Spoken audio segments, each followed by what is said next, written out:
Yopougon, l'une des plus grandes communes de l'Afrique de l'Ouest, est connue par sa vivacité, sa diversité culturelle et ses nombreux quartiers. Chacun a son identité propre, mais derrière cette effervescence se cache une réalité moins reluisante. 10 juin 2025, dans le quartier de Lièvre Rouge, précisément à la gare, une situation insoutenable persiste.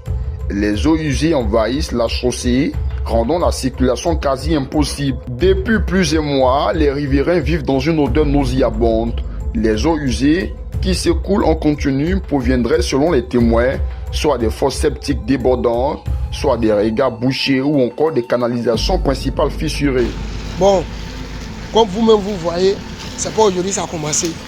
On peut dire, nous sommes au moins dans 5 ans que nous vivons dans la même chose.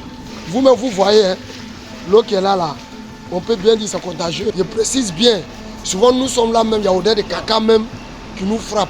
Surtout quand il pleut, on voit des ordures.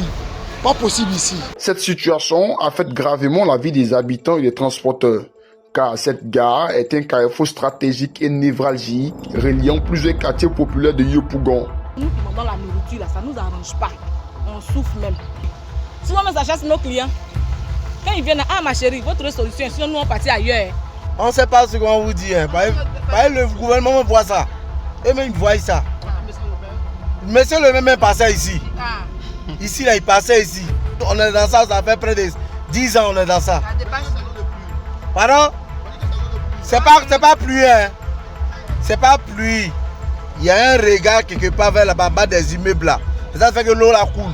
Malgré les nombreuses plaintes, aucune intervention visible des autorités locales n'a été constatée. Les habitants s'interrogent, où sont donc les responsables? Combien de temps encore devront-ils supporter cela? Moi, je suis maître Guessambi de la protection judiciaire. C'est normal que je me plaigne. Parce que pour une commune comme Yopougon, on ne peut pas avoir cette série de route. Alors moi, c'est Lago Lazare. J'habite Yopougon. Voilà, ceux qui vont faire anniversaire sur 4 ponts, qui prennent les photos pour faire les publicités inutiles là. Voilà où ils peuvent venir faire une publicité. Voilà, ici c'est Yopougon. Je ne sais pas si monsieur le maire sait que cette voie-là existe. Voilà. C'est gâté, ça fait pitié. C'est pas eau de pluie, c'est de l'escroquerie qu'ils font aux transporteurs. Voilà, parce que tous les transporteurs ont fini de payer leur patente. La première tranche a été déjà payée. J'ai été transporteur. La première tranche a été déjà payée. Voilà une voie qui est là. Où les gens payent toujours les taxes à la mairie. C'est de l'escroquerie, intelligence. La situation est devenue urgente et nécessite une action rapide des services techniques de la mairie et du district d'Abidjan.